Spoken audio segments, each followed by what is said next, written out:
அனைத்து தமிழ் உறவுகளுக்கும் அன்பு வணக்கங்கள். இந்த உலகத்துல பல துறைகளுக்கும் காவல்துறை அதிகாரிகள் நியமிக்கப்பட்டதை நீங்க பார்த்திருப்பீங்க. ஆனா இந்த உலகத்திலேயே ட்விட்டர்ல போஸ்ட் போடுறதுக்குனே காவல்துறை அதிகாரியை நியமிச்சது இந்த தமிழ்நாட்டில் மட்டும்தான். சரி, ஓகே. மரியாதைக்குரிய திருச்சி எஸ்பி வருண்குமார் ஐபிஎஸ் அவர்கள் நேற்று காலை தன்னுடைய ட்விட்டர் பேஜ்ல 7 பக்கத்துக்கு ஒரு அறிக்கையை வெளியிட்டுட்டு ஒரு முக்கியமான அறிவிப்பையும் வெளியிட்டு இருக்கிறாரு. அது என்ன அப்படின்னா, நானும் என்னுடைய மனைவியும் தற்காலிகமாக இந்த சமூக வலைதளத்தில் இருந்து ஒதுங்கி இருக்க போறோம் அப்படிங்கிற ஒரு அறிவிப்பையும் வெளியிட்டு இருக்கிறாரு. சரி, அவர் வெளியிட்ட அறிக்கையில என்ன சொல்லி இருந்தாரு அப்படின்னா, என்னையும் என் குடும்பத்தையும் என்னுடைய மனைவி மக்களை பத்தியும் ஆபாசமாக பதிவிட்ட ஒருத்தரையும் நான் சும்மா விட மாட்டேன். அவங்களையெல்லாம் பின்னாடி இருந்த ஆபாசமாக பதிவிட தூண்டிய நபர்களையும் கட்சி தலைவர்களையும் நான் சும்மா விட மாட்டேன். எல்லாரையும் சட்டத்தின் முன்னாடி நிறுத்தி தகுந்த தண்டனையை வாங்கி தந்தே தீருவேன் அப்படின்னு சபதம் எல்லாம் எடுத்திருக்கிறாரு. அத்தோட நிக்காம தன்னை பற்றியும் தன்னுடைய குடும்ப பெண்களை பற்றியும் தன்னுடைய குழந்தைகளை பற்றியும் ஆபாசமாக பதிவிட்ட நபர்களின் ட்விட்டர் ஐடி அப்படின்னு சொல்லி ஒரு பட்டியலையும் வெளியிட்டு இருக்கிறாரு. அதுல ஒரு கொடுமை, மிகப்பெரிய துயரம் என்ன அப்படின்னா, இதுவரைக்கும் ஆபாசமாக பதிவிடாத நபர்களின் ஐடிக்களையும் சேர்த்து வச்சிருக்கிறாரு. அதுலயும் கோவையை சேர்ந்த தம்பி பேரறிவாளனோட ஐடி எல்லாம் அதுல இருக்கு. எனக்கு தம்பி பேரறிவாளனை பத்தி நல்லாவே தெரியும். அவன் ஒருபோதும் இப்படிப்பட்ட கேவலமான இழிவான காரியத்துல ஈடுபட்டதே கிடையாது. ஒரு விஷயத்தை, ஒரு அரசியல் நிகழ்வை, அதற்கான தன்னுடைய விமர்சனத்தை கொஞ்சம் கேலியா கிண்டலா சர்க்காஸ்டிக்கா பேசுவான், சின்ன சின்ன வீடியோ போடுவான். ஆனா ஒருபோதும் தன்னுடைய அரசியல் எதிரிகளை பற்றியும் அவங்களோட குடும்ப பெண்களை பற்றியும் ஆபாசமா ஒரு வார்த்தை கூட அவன் பேசினதே கிடையாது. ஆனா அவனோட ஐடியையும் இந்த பட்டியல்ல இணைச்சு வச்சிருக்கிறாரு திரு வருண்குமார் ஐபிஎஸ் அவர்கள். இது மாதிரி இன்னும் சில ஐடிக்களையும் அந்த பட்டியல்ல சேர்த்து வச்சிருக்கிறாரு. ஏன்? இதனுடைய நோக்கம் என்ன? ஒரே ஒரு நோக்கம் தான் இருக்க முடியும். இவங்க எல்லாம் திமுகவை நோக்கி நியாயமான நாகரிகமான விமர்சனத்தை முன் வச்சுக்கிட்டு இருக்கிறாங்க.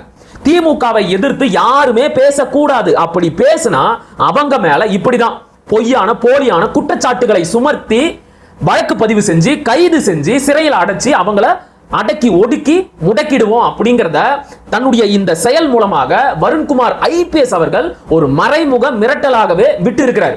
சரி, ஓகே. அவருடைய அந்த உணர்வையும் அந்த அறிவுரைகளையும் நாமளும் மதிப்போம். ஆனா மத்தவங்களை பார்த்து ஆபாசமா பேசிட்டாரு அப்படின்னு பொங்குறாரு இல்ல இந்த காவல்துறை அதிகாரி. இவர் என்ன வேலை பார்த்து வச்சிருக்காரு தெரியுமா? அதை பத்தி அண்ணன் சீமான் என்ன சொல்றாருன்னு நீங்களே கேளுங்க. ஒரு பதிவை போட்டுறான். அவனை கைது பண்ணி எங்க கொண்டு வர்றாரு? திருச்சிக்கு. ஏன் அங்க காவல் நிலையம் இருக்கா இல்லையா? ஏன் இங்க விருதுநகர்ல இருக்கா இல்லையா? கொண்டு போய் கண்ணை கட்டி சொல்லிட்டு இவரே வந்து அடிச்சு இன்ன பேச்சு இல்லாத பேசி வலிக்கும் போது கருப்பா அப்படின்னு கத்தும்போது வழி தாங்க முடியாது. என்னை கெட்ட வார்த்தையில பேசி அவனை கூப்பிடுறா, உங்க அண்ணனை கூப்பிடுறா இப்ப அப்படிங்கிறத. நீ இங்க என் கஸ்டடியில் இருக்க, உன் பொண்டாட்டி அவனோட படுத்திருக்கான்னு பேசினாரா இல்லையா? நாங்க பேசினா உங்களுக்கு வலிக்குது, நீங்க பேசினா எங்களுக்கு இனிக்குமா? தம்பி, நீ எதுக்கு ஐபிஎஸ் படிச்சா? அந்த வேலையை தான் பார்க்கணும். நீ திமுகவின் ஐடிவிங்களை வேலை பார்க்கணும், இந்த வேலையை ரிசைன்மெண்ட் போய் பார்க்கணும். புரியுதா? இத்தனை போலீஸ் இருக்கும்போது உங்களோட எங்களுக்கு பகை இருக்கு, எங்களோட பிரச்சனை இருக்கு வருது. நீங்க உருவாக்குறீங்க. நீங்க எங்களோட இப்படி மோதனால உங்களுக்கு இந்த இப்ப நேரம் பேச வேண்டியிருக்கு பாருங்க. எனக்கு அது அவசியமற்றதானா?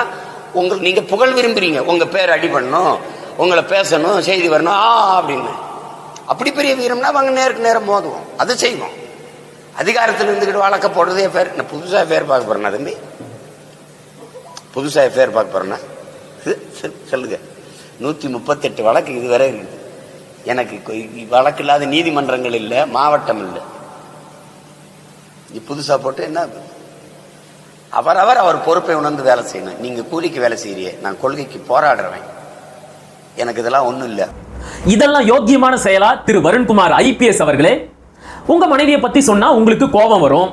ஆனா நீங்க இன்னொருத்தரோட மனைவியை பத்தி எவ்வளவு வேணும்னாலும் கொச்சையா ஆபாசமா பேசுவீங்க, அப்படிதானே? உங்களோட மனைவியை பத்தி ஒரு 16 வயசு பையன் சமூக வலைதளத்துல ஆபாசமா பதிவிட்டுட்டான் அப்படின்னு சொல்லி அந்த பையனையும் அந்த பையனோட பெற்றோரையும் காவல் நிலையத்துக்கு கூப்பிட்டு வச்சு வார்னிங் பண்ணீங்கல்ல, வார்னிங். அப்ப என்ன சொன்னீங்க? இந்த பையனுக்கு இங்க ஏதோ பிரச்சனை இருக்கு, இங்க இவன் மனசு பூரா வக்ரமும் ஆபாசமும் தான் இருக்கு. அதனால தான் எல்லா பெண்களை பத்தியும் இவன் இப்படியே பதிவு போடுறான் அப்படின்னு அவங்களோட பெற்றோர்கிட்ட குற்றம் சாட்டினீங்க. அத்தோட நிக்காம இதுக்கப்புறமாவது இந்த பையனுக்கு நல்ல புத்திமதி சொல்லி வளருங்க அப்படின்னு சொன்னீங்க.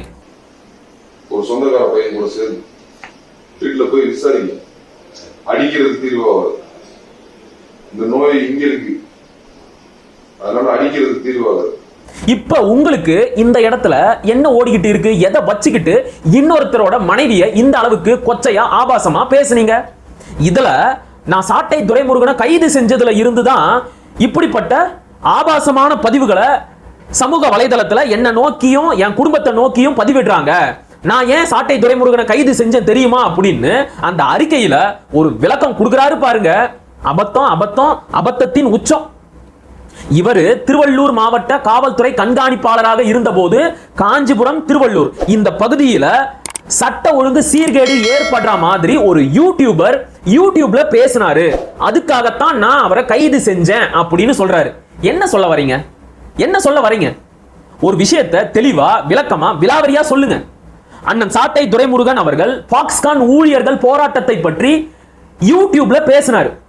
ஆனா அது ஃபேக் நியூஸ், தவறான தகவலை பரப்பி மக்கள் மத்தியில தேவையில்லாத அச்சத்தையும் பதற்றத்தையும் ஏற்படுத்திட்டாரு அப்படின்னு சொல்லி இந்த திமுக ஆட்சியில 2வது முறையா அண்ணன் சாட்டை துரைமுருகனை கைது செஞ்சீங்க. அதைத்தானே சொல்ல வரீங்க? சரி, ஓகே, அவர் ஃபேக் நியூஸ் பரப்புனாரு, அதனால நீங்க அவரை கைது செஞ்சீங்க. ஆனா இதே விஷயத்தை, இதே பாக்ஸ்கான் ஊழியர் போராட்டத்தை பத்தி அன்னைக்கு அண்ணன் தொல் திருமாவளவன் அவர்களும் பேசினாரு. அதுவும் கூட செய்தி சேனல்கள்ல வெளியாச்சே. அவர் மேல என்ன நடவடிக்கை எடுத்தீங்க? இப்ப அண்ணன் சாட்டை துரைமுருகனாவது சாதாரண ஒரு யூடியூபர். ஆனா அண்ணன் தொல் திருமாவளவன் அவர்கள் ஒரு கட்சியோட தலைவர், நாடாளுமன்ற உறுப்பினர். யாருடைய பேச்சுக்கு வேல்யூ அதிகம்? யாருடைய பேச்சினால மக்கள் மத்தியில தேவையில்லாத பதற்றம் உருவாகும்? ஆனா சாட்டை துரைமுருகன் மேல நடவடிக்கை எடுத்த இந்த வருண்குமார் IPS அவர்கள் அண்ணன் தொல் திருமாவளவன் மேல எந்த ஒரு நடவடிக்கையும் எடுக்கல. ஒரே குற்றம் தான், ஆனா பாரபட்சமான நடவடிக்கைகள். நீங்க அண்ணன் தொல் திருமாவளவன் மேல நடவடிக்கை எடுக்கணும் அப்படின்னு கூட நான் சொல்லல. குறைஞ்சபட்சம் அவரை கூப்பிட்டு வச்சு இது தொடர்பா விளக்கத்தையாவது கேட்டீங்களா? எதை வச்சு சார் இப்படி ஒரு தகவலை சொன்னீங்க அப்படினாவது கேட்டீங்களா? கூப்பிட்டு வச்சு கூட கேட்க வேணாம், விளக்க கடிதமாவது கேட்டீங்களா? அதுவும் கிடையாது. ஆனா நீங்க அண்ணன் சாட்டை துரைமுருகனை மட்டும் இந்த விஷயத்துக்காக குறி வச்சு கைது பண்ணீங்க. இப்ப இந்த பையனை கூப்பிட்டு வச்சு வார்னிங் பண்ணீங்கல்ல, அந்த மாதிரி வார்னிங் பண்ணி விட்டு இருக்கலாமே. ஆனா கைது பண்ணி அவரை பல மாதங்கள் சிறையில் அடைச்சிங்க, குண்டாசு போட்டீங்க. அதை நீங்களே அந்த அறிக்கையில குறிப்பிடுறீங்க. மறைமுகமா என்ன தெரியுமா சொல்ல வரீங்க? ஆமா, திமுகவிற்காக நான் தான் சாட்டை துரைமுருகனை பழிவாங்கும் நோக்கத்தோட இப்படிப்பட்ட குற்றச்சாட்டை சுமத்தி கைது செஞ்சேன் அப்படிங்கறத நீங்களே ஒத்துக்கிறீங்க. சரி, அந்த நிகழ்வை விடுங்க. இப்ப கைது செஞ்சீங்களே, எதுக்காக கைது செஞ்சீங்க? விக்கிரவாண்டி இடைத்தேர்தலின் போது அண்ணன் சாட்டை துரைமுருகன் அவர்கள் கருணாநிதியை பற்றி ஒரு பாடலை பாடிவிட்டார் அப்படிங்கிறதுக்காக எங்கேயோ குற்றாலத்துக்கு போய் அவரை கைது செஞ்சு கூட்டிக்கிட்டு வரீங்க. முறைப்படி கைது செஞ்சீங்களா? அதுவும் கிடையாது. முதல்ல அவர் பாடினது விக்கிரவாண்டியில, அது விழுப்புரம் மாவட்டத்தை சேர்ந்தது. நடவடிக்கை எடுக்கணும்னா அந்த மாவட்டத்தோட காவல்துறை தான் நடவடிக்கை எடுத்திருக்கணும். சரி விடுங்க, நீங்க நடவடிக்கை எடுக்கிறீங்க. அந்த நடவடிக்கையாவது முறைப்படி நடத்துனீங்களா? அவரை கைது செஞ்சு காவல்துறையோட வாகனத்துல கூட்டிக்கிட்டு வர்றதுக்கு பதிலா அவருடைய வாகனத்திலேயே கூட்டிக்கிட்டு வந்தீங்க. அவருடைய வாகனத்துல விபத்தை ஏற்படுத்தி அவருக்கு உயிரச்சத்தை ஏற்படுத்தினீங்க. 2வது, அந்த வழக்கிற்கு சம்பந்தமே இல்லை அப்படின்னாலும் அவருடைய கைபேசிய அவசரமா பிடுங்கினீங்க. சரி, ஓகே, பிடுங்கி வச்சுக்கிட்டீங்க. ஆனா அவரை உங்களால ரிமாண்ட் பண்ண முடியல. நீதிபதி அவருக்கு விடுதலை கொடுத்துட்டாங்க. விடுதலை கொடுத்த உடனேயே ஒரு கைதி கிட்ட இருந்து பறிமுதல் செஞ்ச பொருட்களை அவர்கிட்டயே திருப்பி கொடுத்துடணும். இதுதான் ரூல்ஸ், இதுதான் சட்டம். வார்த்தைக்கு வார்த்தை சட்டத்தை மதிக்கிறேன் அப்படின்னு சொல்றீங்கல்ல, அன்னைக்கு நீங்க சட்டத்தை மதிச்சீங்களா? நீதிபதி அவர்கள் அண்ணன் சாட்டை துரைமுருகனை விடுதலை செஞ்ச உடனேயே அவருடைய அலைபேசி அவர்கிட்ட திருப்பி கொடுத்திருக்கணும். ஆனா நீங்க கொடுக்கல. கொடுக்காம என்ன பண்ணீங்க?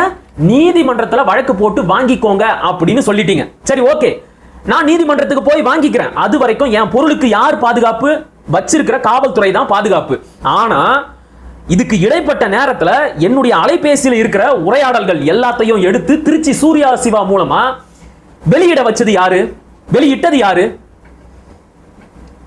இத பத்தி திருச்சி சூர்யா சிவா அவர்களே தன்னுடைய ட்விட்டர் பக்கத்துல பதிவிடுறாரு. காவல்துறை கையில இருக்கிற சாட்டை துரைமுருகனோட அலைபேசியில இருந்துதான் இந்த குரல் பதிவுகள் எல்லாம் வெளியாச்சு அப்படின்னு அவரே ஒப்புதல் வாக்குமூலம் கொடுக்கிறாரு. அவர்கிட்ட இந்த குரல் பதிவை கொடுத்தது யாரு?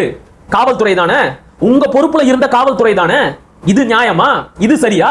இதுக்கு பதில் சொல்ல நீங்க தயாரா? சட்டப்படி பதில் சொல்ல நீங்க தயாரா? நீங்க செஞ்சதெல்லாம் சரியா சார்? உங்களுடைய குடும்பத்தை பத்தி ஆபாசமாக பதிவிட்டதை நாங்க ஒருபோதும் ஆதரிக்கவே இல்லை. அது தப்பு தான். அதுக்கெல்லாம் எந்த சமாதானமும் சொல்லவே முடியாது. அதுக்கு நீங்க சட்டப்படி என்ன நடவடிக்கை எடுக்கிறீங்களோ எடுத்துக்கோங்க. ஆனா நீங்க செஞ்ச தப்புக்கு உங்களுக்கு என்ன தண்டனை? நீங்க தான் ஒத்துக்கிட்டீங்களே மறைமுகமா, ஆமா நான் தான் அவரை கைது செஞ்சேன். ஆனா அது சரியான காரணமா அப்படின்னு பார்த்தா இல்ல. இதுல மக்களுக்கு வேற சொல்லி தராரு, இப்படிப்பட்ட ஆபாசமான பதிவிடும் நபர்களை சும்மா விடாதீங்க, நீங்களும் புகார் கொடுங்க, இவங்களுக்கு சட்டப்படி தண்டனை வாங்கி தருவோம் அப்படின்னு மக்களை உசுப்பி விடுறாரு. தப்பு இல்ல, சட்டத்தை மக்களுக்கு சொல்லி கொடுங்க, வரவேற்கிறோம். ஆனா புகார் கொடுத்தா எல்லா புகாரையும் சரிசமமா விசாரிச்சு நடவடிக்கை எடுக்கிறீங்களா? நீங்க சொன்ன மாதிரி ஒன்னு இல்ல ரெண்டு இல்ல, திருச்சியில மட்டுமே நாம் தமிழர் கட்சியினரை பற்றி ஆபாசமாக பதிவிட்ட திமுகவை சேர்ந்த இணைய கூலிப்படையை சேர்ந்த நபர்களை பற்றி 200 புகார்கள் கொடுக்கப்பட்டிருக்கு. இது வரைக்கும் அந்த புகார் மேல ஒரு நடவடிக்கையாவது எடுத்திருப்பீங்க? அப்புறம் என்ன மக்களுக்கு நீங்க சொல்லி தரீங்க சட்டத்தை? முதல்ல நீங்க சட்டத்தை மதிச்சு எல்லா மக்களையும் சரிசமமா நடத்துங்க சார். காவல்துறை மேலையும் சட்டத்தின் மேலையும் மக்களுக்கு நம்பிக்கை வரும். ஆளுங்கட்சிக்கு யார் யாரெல்லாம் எதிரியோ அவங்க மேல மட்டும் இந்த சட்டம் சடக்குன்னு பாயுது. ஆளுங்கட்சி நபர்கள் எந்த தப்பு செஞ்சாலும், ஆளுங்கட்சியோட கூட்டணியில இருக்கிற எந்த தலைவர்கள் தப்பு செஞ்சாலும் இந்த சட்டம் அவங்களை கண்டுக்கவே மாட்டேங்குது. சட்டம் இங்க எல்லாருக்கும் சமம், சட்டத்தின் பார்வையில எல்லாரும் சமம் அப்படின்னு சொல்றது எல்லாமே சும்மா வெத்து வேட்டு, வெறும் வார்த்தைகள் மட்டும்தான். அப்பட்டமான திராவிட பாசிச ஆட்சி நடக்குது. அரசு துறைகளையும் அரசு அதிகாரிகளையும் திமுக தன்னுடைய கைப்பாவைகளை பயன்படுத்துது. அவங்களை பயன்படுத்தி எதிர்கட்சிகளையும் தனக்கு எதிராக பேசுறவங்களையும் பழி வாங்குது. இதுதான் உண்மை. திராவிட பாசிச ஆட்சி நடக்குது. ஆனா இது அப்படியே நீடிக்காது. மக்களுடைய அதிகாரத்துக்கு முன்னாடி எந்த ஒரு பாசிச ஆட்சியும் அவங்களோட கைப்பாவைகளான அதிகாரிகளும் நீடிச்சு நிலைக்க முடியாது. என்றைக்கு இருந்தாலும் இந்த ஆட்சியாளர்கள் மக்கள் முன்னாடி வந்து நின்னே ஆகணும். ஏன்னா இது ஜனநாயக நாடு. அன்னைக்கு மக்கள் இந்த கொடுங்கோளர்களுக்கு தகுந்த தண்டனை கொடுப்பாங்க. நியாயம் என்ன அப்படிங்கிறது எங்களுடைய தமிழ் மக்களுக்கு நல்லாவே தெரியும். சரியா? நீங்க உங்களோட சட்ட போராட்டத்தை தொடருங்க. உங்களோட உணர்வையும் அறிவுரைகளையும் நாங்க மதிக்கிறோம். உங்களுடைய அறிவுரையை மதிச்சு எங்களை பத்தியும் எங்களோட குடும்பத்தை பத்தியும் தப்பா ஆபாசமா பேசுற திமுக இணைய கூலிப்படை ஹைனாக்களை பத்தியும் அவங்களோட ஐடிக்களை குறிப்பிட்டும் புகார் தரோம். நடவடிக்கை எடுத்து காட்டுங்க.